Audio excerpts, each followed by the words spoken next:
नमस्कार, बहुत स्वागत है आपका बड़ी बहस में। और दोपहर की बड़ी बहस में आज एक बार फिर हम बात करेंगे उपचुनाव की। उपचुनाव के मद्देनजर कांग्रेस और बीजेपी के दिग्गजों के ताबड़तोड़ दौरों की शुरुआत हो गई है। कांग्रेस और बीजेपी के तमाम बड़े नेता 28 सीटों को फोकस कर लगातार दौरे कर रहे हैं, लेकिन इन 28 सीटों का अगर हम जिक्र करें तो इनमें सबसे ज्यादा महत्वपूर्ण है वो 16 सीटें जो ग्वालियर चंबल से आती हैं। कांग्रेस और बीजेपी दोनों का फोकस इस ग्वालियर चंबल से आने वाली सीटों पर बहुत ज्यादा है, क्योंकि यही जो सीटें हैं वो बड़ा फेरबदल करने वाली हैं। आपको बता दें कि लेकिन इन दौरों में दोनों राजनीतिक पार्टियां ग्वालियर चंबल पर खासा फोकस कर रही हैं, खासा तवज्जो इस ग्वालियर चंबल को दे रही हैं। वजह भी साफ है, चूंकि ग्वालियर चंबल सियासी दलों की किस्मत बदलने में बड़ी भूमिका अदा करने वाला है।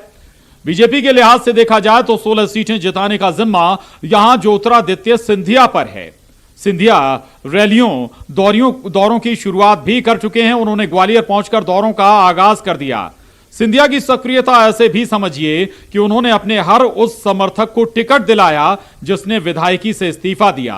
तो अब बीजेपी में न केवल ग्वालियर चंबल बल्कि हर समर्थक कैंडिडेट को जिताने का भार उन पर सबसे ज्यादा होगा। सो पसीना तो बहाना पड़ेगा। उधर कांग्रेस के फोकस में भी ग्वालियर चंबल है। कांग्रेस को भी ग्वालियर से बड़ी आस है।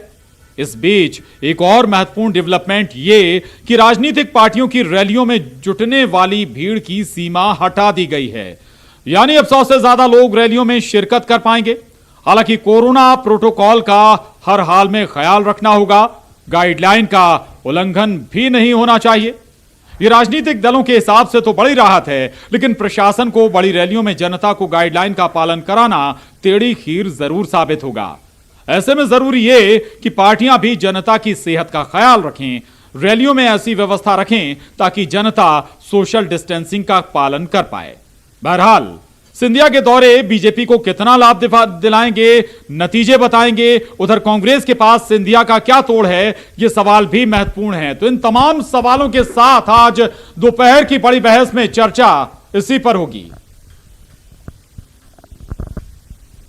सारे विधानसभाओं का ग्वालियर चंबल का शुरुआत में अगले 5 दिन का मेरा दौरा है और मुझे पूरा विश्वास है कि जिस तरीके से हमारी पार्टी पूर्ण रूप से एक सोच, एक विचारधारा और एक लक्ष्य के साथ जमीन पर उतरी है, विजय प्राप्ति मोदी जी के नेतृत्व में, नड्डा जी के नेतृत्व में, अमित शाह जी के नेतृत्व में और शिवराज सिंह जी के नेतृत्व में अवश्य भारतीय जनता पार्टी को हर सीट पर मिलेगी। एक तरीके से आप देखें तो एक छोटा प्रादेशिक चुनाव ही आप समझ लो, क्योंकि कई ऐसे राज्य हैं जिनके 40-50 सीट होती हैं। आज 28 सीटों का चुनाव अकेले मध्य प्रदेश में है और संपूर्ण मध्य प्रदेश का है, खास करके मालवा, ग्वालियर, चंबल का। निमाड़ में भी सीट्स हैं, बुंदेलखंड में भी सीट्स हैं, अनूपपुर की भी सीट है। पर मुझे पूरा विश्वास है कि एक तरफा एक प्रचंड बहुमत के साथ भारतीय जनता पार्टी, मैं उनसे पूछना चाहता हूं कि 15 महीने सीएम रहे, विकास की बात तो छोड़ दीजिए, मैं तो आपसे पूछूंगा क्या उनका चेहरा आपने एक दिन भी देखा ग्वालियर चंबल संभाग में? ग्वालियर की बात छोड़ दो आप, एक दिन भी उन्होंने देखा? और अगर वो कहते हैं कि ग्वालियर चंबल की जिम्मेदारी मेरी है, 1000 बार दस्तक देने के बाद, योजनाओं लेने के बाद एक कदम जब नहीं उठाया गया, मैं तो कहूंगा कि जो गद्दारी की गई मध्य प्रदेश, केवल ग्वालियर चंबल के साथ नहीं, मध्य प्रदेश के साथ विकास और प्रगति के मामले में, कुर्सी और तिजोरी, इन दोनों की ही चिंता कमलनाथ जी को रही थी। जो है सिंधिया जी को ये कहने का कोई अधिकार नहीं बनता। गद्दारी का जो इतिहास 1857 से आज तक जारी है, उस पर जो है पेटेंट है उनका, उस पर तो उन्हें कोई बात करनी नहीं चाहिए।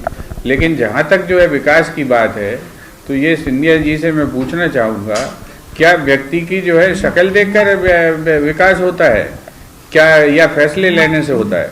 कमलनाथ जी ने विकास के फैसले किए और आज वो पूरे प्रदेश में दिखाई पड़ा। भारत सरकार के द्वारा जो नई गाइडलाइन कोरोना के संबंध में आई है, उसमें परिवर्तन हुआ है। गृह मंत्रालय द्वारा जारी गाइडलाइन में जो चुनावी सभाएं होंगी प्रदेश के अंदर, उन सभाओं में जो 100 व्यक्तियों की सीमा निश्चित की गई थी वो अब समाप्त कर दी गई है। लेकिन जो आवश्यकताएं हैं, जो प्रतिबंध हैं, वो मास्क, सोशल डिस्टेंसिंग, सैनिटाइजर का उपयोग, वो सारी की आदरणीय कमलनाथ जी की सभा की भीड़ देख के तो हवा बंद हो गई, तो उनके ऊपर एफआईआर दर्ज हो गई। और अब सिंधिया और इन पर जो है जब एफआईआर की बारी आने वाली है तो गाइडलाइंस बदल गई। क्या एक दिन में जो है 24 घंटे के अंदर देश की परिस्थितियां बदल गई, कोरोना की परिस्थितियां बदल गई हैं? इस तरीके से जो है देश की जो संवैधानिक संस्थाएं हैं उनका माखौल उड़ाने की जो चेष्टा की जा रही बहुत दुर्भाग्यपूर्ण है। और ये फैसला चुनाव आयोग के माध्यम से आना चाहिए। चुनाव की रैलियां कैसी हों, चुनाव की सभाएं कैसी हों, चुनाव में कैसा काम हो, ये तय करना चुनाव आयोग का काम है, गृह मंत्रालय। तो दोनों बहुत महत्वपूर्ण मसले हैं। ग्वालियर चंबल में दौरों की शुरुआत हो चुकी है, लगातार दौरे हो रहे हैं, सिंधिया भी दौरे कर रहे हैं। इससे पहले कमलनाथ भी ग्वालियर चंबल में पहुंचे थे पार्टी के उम्मीदवारों के लिए वोट मांगने के लिए। दूसरी तरफ जो 100 लोगों की राजनीतिक रैलियों में शामिल होने की बाध्यता थी वो अब खत्म हो गई, यानी कि 100 से ज्यादा लोग भी सियासी रैलियों में शामिल हो पाएंगे। लेकिन चुनौतियां जरूर बढ़ गई हैं सियासी दलों के सामने भी और प्रशासन के सामने भी। कैसे कोरोना संक्रमण काल में गाइडलाइन को फॉलो कराया जा सकेगा और ग्वालियर चंबल की स्थिति क्या बनेगी, उस पर भी हम चर्चा करेंगे। दो खास मेहमान हमारे साथ हैं। हमारे साथ राकेश शर्मा जी, प्रवक्ता बीजेपी, और अजीत सिंह भदौरिया जी हमारे साथ हैं, प्रवक्ता कांग्रेस, और न्यूज 18 संवाददाता भोपाल से अनुराग श्रीवास्तव भी हमारे साथ हैं। दोनों का बहुत स्वागत है। और चर्चा की शुरुआत अजीत सिंह जी आपसे, ग्वालियर क्षेत्र से आप आते हैं, ग्वालियर में ही इस वक्त मौजूद हैं। स्वाभाविक है कि ग्वालियर की सियासत को इस वक्त आप बहुत बेहतर तरीके से समझ पा रहे होंगे। ग्वालियर में कांग्रेस के पास सबसे बड़ा चेहरा या तुरुप का इक्का कहें जो था वो था ज्योतिरादित्य सिंधिया। तुरुप का इक्का आपके हाथ से निकल गया है। सवाल बहुत साफ सा है, किसके भरोसे कांग्रेस ग्वालियर चंबल में? अजीत जी। बिल्कुल, मैं आपकी बात से प्रशांत जी सहमत हूं। निश्चित रूप से ज्योतिरादित्य सिंधिया जी के ऊपर कांग्रेस संगठन पूरी तरीके से निर्भर था इस ग्वालियर चंबल संभाग के 8 जिलों में। और 15 महीने में जो सरकार आई थी वो सरकार में भी कम से कम इन 8 जिलों में बिना ज्योतिरादित्य सिंधिया जी के सहमति के कोई भी निर्णय नहीं होता था, चाहे वो एक सिपाही का स्थानांतरण हो या एक जिला कलेक्टर का स्थानांतरण हो। किसी भी इस स्तर पे जाके बिना ज्योतिरादित्य सिंधिया जी के इन 8 जिलों में कोई भी फैसला नहीं होता था। अगर कुछ अच्छा हुआ उसकी जिम्मेदारी भी ज्योतिरादित्य सिंधिया जी की, अगर कुछ नहीं हो पाया या बुरा हुआ तो उसकी जिम्मेदारी भी ज्योतिरादित्य सिंधिया जी, दोनों जिम्मेदारी ज्योतिरादित्य सिंधिया जी की। यहाँ तक आप बात कर रहे हैं पर कि तुरुप का इक्का हाथ से जिम्मेदारियां समझ गए साहब। अब कार्यकर्ता जो लगभग सबको मालूम है जो सियासत में होगा जुड़ा होगा, लेकिन अब क्या स्थितियां, आप किसके भरोसे है कांग्रेस वहां पर ग्वालियर चंबल में? कैसे नैया पार लगाएंगे साहब? 16 सीटों का सवाल है। आप प्रशांत जी देखिए कि जब से ज्योतिरादित्य सिंधिया मुक्त हुई है कांग्रेस इस अंचल में, तब से कार्यकर्ता और ज्यादा उत्साह के साथ घर से निकल के कांग्रेस संगठन के लिए ईमानदारी से कार्य कर रहा है। अभी तक इस अंचल में सिर्फ व्यक्तिवाद की पूजा होती थी, अब संगठन की पूजा हो रही है। अब संगठन को पूजने वाले कार्यकर्ता हैं वो उत्साह के साथ निकल के आ रहे हैं। आप देखिए कमलनाथ जी के कार्यक्रम हुए या कांग्रेस के और कार्यक्रम हो रहे हैं, उनमें कार्यकर्ताओं का उत्साह देखते ही बनता है। और जहां तक बात इस पूरे अंचल की और चुनाव को लेके है तो हमने पहले ही स्पष्ट कर दिया है कि शिवराज सिंह जी के 15 वर्ष बनाम 15 माह और गद्दार वर्सेस वफादार, इन मुद्दों को लेके जाएंगे। और कांग्रेस पार्टी के साथ आज इस अंचल का एक एक मतदाता साथ में खड़े होके जो उनके साथ गद्दारी हुई है, उनके मत को जिस तरीके से बेचा गया है, उसकी हिफाजत के लिए कांग्रेस पार्टी के साथ एक एक मतदाता इस अंचल का खड़ा होके इस चुनाव में लड़ेगा और कांग्रेस पार्टी को विजय। ठीक है, दो मसले आप जो मुद्दे कह रहे हैं आप वो लेकर जनता के भी जाएंगे। आऊंगा मैं आपके पास दोबारा। राकेश शर्मा जी भी हमारे साथ लगातार बने हुए हैं। राकेश शर्मा जी, ठीक है, ग्वालियर चंबल की 16 सीटें बीजेपी के लिहाज से भी इसलिए महत्वपूर्ण है कि बीजेपी चाहेगी कि बड़ी जीत हो ताकि किसी दबाव में भविष्य में बीजेपी की सरकार ना रहे। उस लिहाज से 28 सीटें महत्वपूर्ण हैं, लेकिन 16 सीटें बहुत महत्वपूर्ण हैं। लेकिन सवाल बहुत साफ है राकेश शर्मा जी कि ग्वालियर चंबल में जब आप जाएंगे, सिंधिया जाएंगे, तो पूछा जाएगा पार्टी आपने क्यों छोड़ दी, हमने तो आपको दूसरी पार्टी में रहते हुए चुना था। जो उम्मीदवार हैं आपके, उनसे पूछा जाएगा आप क्यों दूसरे सियासी दल में चले गए। देखिए प्रशांत जी, सबसे पहले तो कांग्रेस पार्टी ने जो एक झूठ का पिलंदा मध्य प्रदेश की जनता के सामने पेश किया था, उसकी वानगी आप ये देखिए कि कांग्रेस पार्टी ने पूरे ग्वालियर चंबल संभाग में यह प्रचार किया था कि मध्य प्रदेश में अगर सरकार बनेगी तो माननीय ज्योतिरादित्य सिंधिया कांग्रेस के मुख्यमंत्री होंगे मध्य प्रदेश के। जी, आपने जिस व्यक्ति के चेहरे को लेकर चुनाव में उतरे थे, उनके साथ गद्दारी करी कि उनको मुख्यमंत्री नहीं बनाया। फिर लगातार आपने जो झूठ लगातार अपने वचन पत्र में कहा था कि 2 लाख का किसान का कर्ज माफ कर देंगे, 4,000 रुपए बेरोजगारी भत्ता दे देंगे, महिलाओं को 51,000 रुपए कन्या विवाह के देंगे, आपने कौन सा वादा पूरा करा? कहीं ना कहीं जब ज्योतिरादित्य सिंधिया और उनके साथ जुड़े हुए लोग माननीय कमलनाथ से मिलते थे, बात करते थे कि आप ग्वालियर चंबल संभाग में ये जो घोषणाएं की हैं, मध्य प्रदेश में ये घोषणाएं की हैं, कब पूरी करेंगे? तो वो कहते थे खजाना खाली है। उसके बाद मुख्यमंत्री कमलनाथ को आईफा में जो हीरो हीरोइन है उनके कमर में हाथ डालने। अच्छा, एक बात बता दीजिए राकेश शर्मा जी, ये उन घोषणाओं के लिए लड़ाई थी या फिर पद की लड़ाई थी? देखिए, आप मुझे बताइए कि माननीय ज्योतिरादित्य सिंधिया जी ने कांग्रेस को छोड़ा तो ऐसा कौन सा बड़ा पद उनने ले लिया भारतीय जनता पार्टी में? या उनके जो मंत्री हैं वो पूर्व में भी मंत्री थे, विधायक पूर्व में भी विधायक थे, ऐसा कोई बड़ा परिवर्तन नहीं आया। पर मध्य प्रदेश के लिए उन्होंने पार्टी छोड़ी या फिर घोषणाएं पूरी नहीं होने पर पार्टी छोड़ दी? जी, देखिए, जनता के लिए उन्होंने पार्टी छोड़ी। जनता के साथ जो दोगलापन काम कमलनाथ जी और कांग्रेस पार्टी ने किया, उसको देखते हुए जनता जब बार बार पूछती थी कि आप कहते थे कि 4,000 रुपए बेरोजगारी भत्ता युवा को मिलेगा, क्यों नहीं मिल रहा? हर पूरे मध्य प्रदेश में हर खेत के पास फूड प्रोसेसिंग यूनिट लगेगी, क्यों नहीं लगेगी? लेकिन हम लोग थोड़ा सा भटक गए राकेश शर्मा जी, जो हम जिक्र कर रहे थे ग्वालियर चंबल में कितने रोड़े हैं कांग्रेस और बीजेपी के लिए? सिंधिया नैया पार लगा पाएंगे? 16 सीटों पर आप लोगों को बढ़त दिला पाएंगे? भरोसा है बीजेपी को? देखिए, स्पष्ट रूप से प्रशांत जी ये बात आप नोट कीजिए कि ग्वालियर चंबल संभाग में जो कांग्रेस के बड़े नेता कहलाए जाते हैं गोविंद सिंह, वो कहीं प्रचार में नजर नहीं आ रहे, रूट के घर में बैठे हुए। दूसरे नेता कहलाते थे महेंद्र बोध, जो पूर्व गृह मंत्री थे और अनुसूचित जाति मोर्चे के अध्यक्ष थे, उनने कांग्रेस छोड़ के बहुजन समाज पार्टी का दामन थाम लिया, वहां से चुनाव लड़ रहे हैं। युवा नेता थे राजू मवई, उनने कांग्रेस पार्टी से इस्तीफा दे दिया। 80,000 कांग्रेस के कार्यकर्ता भारतीय जनता पार्टी का दामन थाम चुके, तो कांग्रेस का प्रचार कौन करेगा? मध्य प्रदेश में कांग्रेस की स्थिति यह हो गई कि कमलनाथ और उनकी सेना, जो कबीला है कमलनाथ का, सज्जन सिंह वर्मा, इंदौर के नेता ग्वालियर चंबल संभाग में प्रचार करने जाते हैं और वहां के जो नेता वो घर पे बैठे हुए हैं। तो ये तो प्रश्न कांग्रेस से करना चाहिए कि ऐसा क्यों हो रहा है। और हमारे सिंधिया जी लगातार वहां दौरा कर रहे हैं। अभी आपने आपके चैनल पे चला कि 5 दिन लगातार वहां हर सीट। ठीक है, मैं आ रहा हूं आपके पास लौट के। अनुराग मेरे साथ लगातार बने हुए भोपाल से। अनुराग, सियासत 28 सीटों के लिए जोर लगा रही है पार्टी, बीजेपी हो या कांग्रेस, लेकिन बहुत महत्वपूर्ण है ये 16 सीटें। इन 16 सीटों पर समीकरण फिलहाल क्या नजर आ रहे हैं, क्या स्थितियां हैं? चूंकि दम ना केवल ज्योतिरादित्य सिंधिया लगा रहे हैं, कमलनाथ भी पूरा जोर लगा रहे हैं, लेकिन सवाल दोनों के सामने जनता पूछेगी।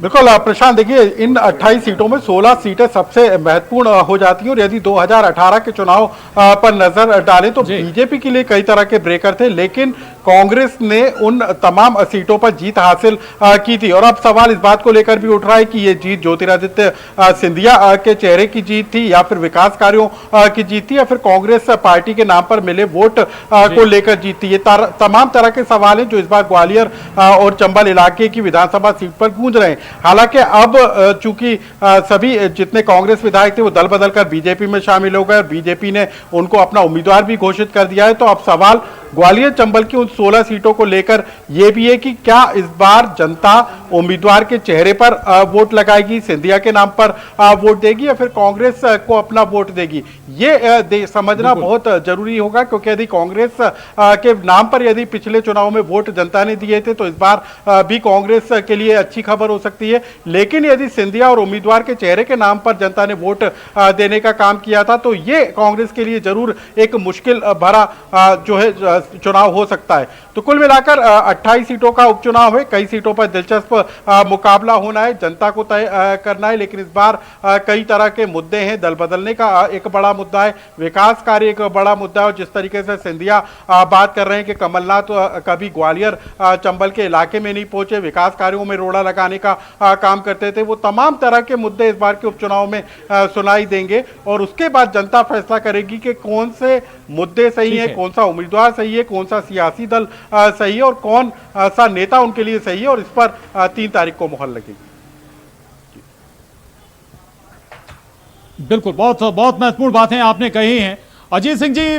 जो बातें अनुराग यहां पर जिक्र कर रहे हैं, एक बात तो ये, और आप भी मान रहे थे कि सिंधिया के बगैर सहमति के वहां पर कुछ होता नहीं था, अच्छा हुआ तो सिंधिया की जिम्मेदारी, बुरा हुआ तो सिंधिया की जिम्मेदारी, यानी कि वहां पर जीत सिंधिया के चेहरे पर थी क्या, और अब आपके साथ है नहीं वो। दूसरी बात यह कि कांग्रेस के नेताओं को लेकर यह सवाल भी उठ रहे हैं यहां कि 15 महीने जब आपकी सरकार रही, आपका नेतृत्व कभी ग्वालियर चंबल में नहीं आया, अब आप वोट मांगने आ रहे हैं।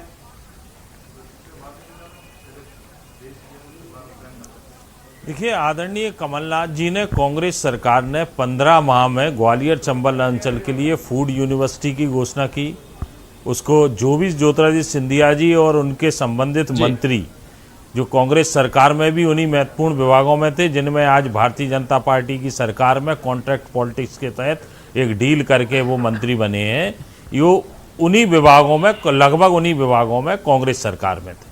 जहाँ तक बात आप कर रहे हैं कि ज्योतिरादित्य सिंधिया जी की, तो ज्योतिरादित्य सिंधिया जी के चेहरे पे ग्वालियर चंबल अंचल में वोट नहीं मिला था, वोट मिला था कांग्रेस के वचन पत्र को देखते हुए, वचन पत्र को पे विश्वास किया था इस ग्वालियर चंबल अंचल की आम जनमानस ने। और दूसरा जो प्रशांत जी सबसे महत्वपूर्ण कारण था कि भारतीय जनता पार्टी द्वारा जो इस अंचल में जातिगत वैमनस्यता फैलाने का जो प्रयास किया गया था, उसको उस एकता को कायम रखते हुए इस अंचल के आम जनमानस ने भारतीय जनता पार्टी को मुंह तोड़ जवाब दिया था, और जवाब दिया था कांग्रेस के पक्ष में फैसला करके। तो इसलिए इस अंचल में कांग्रेस पार्टी को बढ़त मिली थी। और निश्चित रूप से मेरी एक मान्यता है और सोच है, आप भी शायद उससे सहमत होंगे, कि किसी भी व्यक्ति से बड़ा संगठन नहीं होता है, संगठन ही बड़ा होता है, कोई व्यक्ति बड़ा नहीं होता संगठन से। तो संगठन अपने आप में सर्वोपरि होता है। जहां तक मेरे मित्र बात कर रहे हैं ज्योतिरादित्य सिंधिया जी को मुख्यमंत्री बनाने की, तो भैया कांग्रेस ने ठीक है उनके साथ छलावा किया, क्या आप उनको मुख्यमंत्री बनाएंगे क्या? आप बार बार शिवराज सिंह जी को ही क्यों रिपीट करते जा रहे हो? आप उनको मुख्यमंत्री बना दीजिए। ज्योतिरादित्य सिंधिया जी आम जनमानस के लिए इतने बेचैन थे, पिछले 6 माह में ज्योतिरादित्य सिंधिया जी ने किसान कर्ज माफी के लिए मांग की क्या? शिवराज सिंह जी से युवाओं के बेरोजगार भत्ते की मांग की क्या? शिवराज सिंह जी से आपका अतिथि विद्वानों के लिए सड़क पे उतरे क्या ज्योतिरादित्य सिंधिया जी शिवराज सिंह जी से मांग करने के लिए? तो इतनी बेचैनी कहां चली गई? अपने मंत्रियों को, अपने लोगों को बिना विधायकों के 14 बहुत सारी बातें आपने उठा दी, जवाब ले लेते हैं। तो राकेश शर्मा जी सुन रहे होंगे, अजीत सिंह जी को जवाब देना चाहेंगे। एक साथ उन्होंने कई मसले उठाए हैं। देखिए प्रशांत जी, सबसे पहले तो कांग्रेस पार्टी के प्रवक्ता ही स्वीकार कर रहे हैं कि कांग्रेस ने ज्योतिरादित्य सिंधिया जी के साथ गद्दारी करी। आपके सामने उनने इस बात को स्वीकार किया। दूसरी बात, कांग्रेस ने अगर झूठ का पत्र वचन पत्र के नाम पे पेश किया, तो अब वो घोषणाओं को भारतीय जनता पार्टी के गले में क्यों मारने का प्रयास कर रही है? अगर 15 माह की सरकार में आप सिर्फ मध्य प्रदेश को लूटने का काम करते रहे और लूटने का काम करते रहे, सर्टिफिकेट आपके मंत्री देते थे। गोविंद सिंह जी ने स्पष्ट रूप से चैनल पे आके कहा, अरे सीधा प्रश्न पूछ रहा हूँ प्रशांत जी, मेरा सीधा प्रश्न है, क्या ज्योतिरादित्य सिंधिया जी ने 6 महीने में इन 4-5 मुद्दों पे बात की क्या? शिवराज सिंह जी से क्या बिजली के बिल कम करने की मांग की क्या? क्या किसानों के मुद्दे के लिए बात की क्या? ज्योतिरादित्य सिंधिया जी तो आम जनमानस से इतने बेचैन थे ना, तो आप क्यों नहीं आप मांग कर रहे शिवराज सिंह जी से? मांग करिए, जवाब दिलवा दीजिए अरे ना। शिवराज सिंह जी से मांग आप करिए अपना ना। जवाब दिलवा दीजिए। आप हमने जो करा वो आज तो मैं तो कह रहा हूँ 6 महीने में मांग की क्या?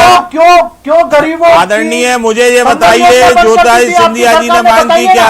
आपने 15 माह में 21,000 घोषणाएं की थी शिवराज सिंह जी। 15 साल में 21,000 घोषणाएं थी शिवराज सिंह जी की। कृपया एक-एक उनमें कर बोलिए। 17,000 आज भी घोषणाएं बन के रह गई। सार्थक बहस हो पाए, जनता भी, दर्शक भी समझ पाए। देखिए, जी इस तरह से बड़बड़ाने से कुछ नहीं होगा। आपको जिस तरह से कमलनाथ जी को काले झंडे दिखाए जा रहे हैं, जिस तरह से कांग्रेस के नेताओं को दौड़ा रही है जनता, उससे ये सिद्ध हो गया कि झूठ किसने परोसा था जनता पे। आज ही जूतम पहचान हुई है एयरपोर्ट पे। ज्योतिरादित्य सिंधिया जी के आने पे सिंधिया समर्थकों भारतीय जनता पार्टी के नेताओं ने आज ही जूतम पहचान हुई है ग्वालियर एयरपोर्ट पे। चलेगा आप तो प्राइवेट करके युवा मोर्चा के लोगों को भेज के पत्थर भिजवा रहे हो। ऐसा कोई दिन जब जा रहा हो बता दो जब काले झंडे नहीं दिखाए। महत्वपूर्ण बिंदु आपने उठाया। अरे आज ही ग्वालियर एयरपोर्ट पे भाई मेरे जूतम पहचान रही है। ठीक है, इसका अगर कम शब्दों में जवाब दे सके राकेश शर्मा जी, पार्टी के कार्यकर्ता ही आपस में भिड़ गए, कैसे एकता होगी? कार्यकर्ता कैसे जमीन पर मिलकर काम करेगा? देखिए, मैं तो जो पूछ रहा हूं उसके एक बात का भी जवाब कांग्रेस के प्रवक्ता नहीं दे रहे। और जब ये बोलते हैं मैं बड़ी शांति से सुनता हूं। इतनी घबराहट क्यों हो जाती है कांग्रेस के प्रवक्ताओं में? जब सुनते हैं उमंग सिंगर का नाम सुनते हैं तो क्यों उछलने लगते हैं, और गोविंद सिंह का नाम सुनते हैं तो क्यों उछलने लगते हैं? इनने लूट का शासन मध्य प्रदेश में फैला कर रखा था, और उमंग सिंगर और गोविंद सिंह जैसे मंत्रियों ने इसका सर्टिफिकेट दिया है कि ये लूट की सरकार है, क्योंकि कमलनाथ के पास अपने चल मैं आपके पास दोबारा लौट रहा हूं, और अनुराग मेरे साथ बहुत देर से बने हुए लगातार। जी राकेश जी, अजीत जी, मैं आ रहा हूं आपके पास। अनुराग, एक और महत्वपूर्ण बिंदु इन तमाम मसलों के साथ साथ चुनाव से जुड़ा हुआ कि गाइडलाइन जो 100 लोगों के राजनीतिक रैलियों में शामिल होने की थी वो खत्म कर दी गई है। इस पर भी कांग्रेस ने सवाल उठाया कि जब कांग्रेस की रैली में हजारों की संख्या में लोग पहुंचे, फिर अचानक ये गाइडलाइन खत्म कर दी गई। लेकिन यहां पर जिम्मेदारी दोनों की बनती है, जनता की सुरक्षा के मद्देनजर प्रशासन की भी और राजनीतिक रैलियों को भी जो सियासी दल है उन्हें इस हिसाब से अरेंज करना होगा कि ताकि जनता की सेहत से खिलवाड़ ना हो। अनुराग। बिल्कुल प्रशांत, देखिए दोनों ही सियासी दलों की इस बात को लेकर जिम्मेदारी है कि कोरोना संकट काल को लेकर जो गाइडलाइन जारी की गई है उसका पालन किया जाए। हालांकि पहले इस बात का प्रावधान था कि किसी भी राजनीतिक कार्यक्रम में 100 लोगों से ज्यादा की भीड़ नहीं जुट पाएगी, लेकिन जिस तरीके से चुनावी कार्यक्रम हो रहे हैं और 100 से ज्यादा की संख्या में भीड़ जुट रही है, उसके बाद भांडेर की एक सभा को लेकर कमलनाथ, फूल सिंह बरैया और 8 लोगों के खिलाफ FIR भी दर्ज हो चुकी है। लेकिन अब जो है केंद्रीय गृह मंत्रालय ने इस बात को लेकर आदेश जारी कर दिया है कि किसी भी राजनीतिक कार्यक्रम में 100 से ज्यादा लोग शामिल हो सकेंगे, लेकिन उनको गाइडलाइन का पालन करना होगा। केंद्र सरकार की गाइडलाइन जारी होने के बाद राज्य सरकार ने भी अपने नियमों में बदलाव कर दिया है और इस बात के निर्देश जारी कर दिए हैं कि किसी भी राजनीतिक कार्यक्रम में 100 से ज्यादा लोगों की भीड़ जुट सकेगी, लेकिन कोरोना को लेकर जो गाइडलाइन जारी हुई है उसका पालन करना होगा। कुल मिलाकर अब जो जिम्मेदारी है वो जिला प्रशासन की जिम्मेदारी है और अनुराग की भी जिम्मेदारी। देखा यह गया है किसी भी पार्टी की सियासी रैली हो और जो नॉर्म्स होते हैं, जो गाइडलाइंस होती हैं, उन्हें फॉलो सामान्य तौर पर नहीं किया जाता।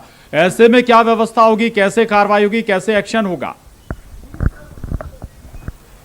बिल्कुल, देखिए राजनीतिक दल अपनी तरफ से तर्क दे देते हैं कि हमने जो अनुमति मांगी थी वो इतने लोगों की मांगी थी, भीड़ आ गई तो उसके लिए हम जिम्मेदार नहीं है। राजनीतिक दलों का अपना तर्क है, लेकिन जिला प्रशासन की भी जिम्मेदारी अब और ज्यादा बढ़ जाएगी, क्योंकि यदि राजनीतिक दल अपनी जिम्मेदारी से पल्ला झाड़ लेंगे तो प्रशासन की जिम्मेदारी और बढ़ जाती है कि वो इस बात पर नजर रखने का काम करे कि यदि कोई पॉलिटिकल कार्यक्रम हो रहा है तो वहां पर कितनी संख्या में भीड़ जुट रही है और जो गाइडलाइन है उसका पालन हो रहा है कि नहीं हो रहा। क्योंकि मध्य प्रदेश में कोरोना संक्रमण का जाल जिस तरीके से फैला है, प्रशासन की भी यहाँ पर बहुत महत्वपूर्ण जिम्मेदारी हो जाती है। अजीत सिंह परिहार जी, अजीत सिंह जी, माफ कीजिएगा, अजीत सिंह भदौरिया जी, बहुत जिम्मेदारी न केवल कांग्रेस की बल्कि बीजेपी की भी बढ़ जाती है कि जनता की सेहत से कहीं से भी खिलवाड़ ना हो। जिम्मेदारियां लेंगी ये पार्टियां? बिल्कुल, निश्चित रूप से। अगर हम सार्वजनिक जीवन में हैं और जनसेवा का भाव किसी भी राजनीतिक दल में और किसी भी राजनीतिक व्यक्ति में है तो उसको सबसे पहले जनता का ख्याल रखना चाहिए और उसकी जिम्मेदारियां लेना चाहिए।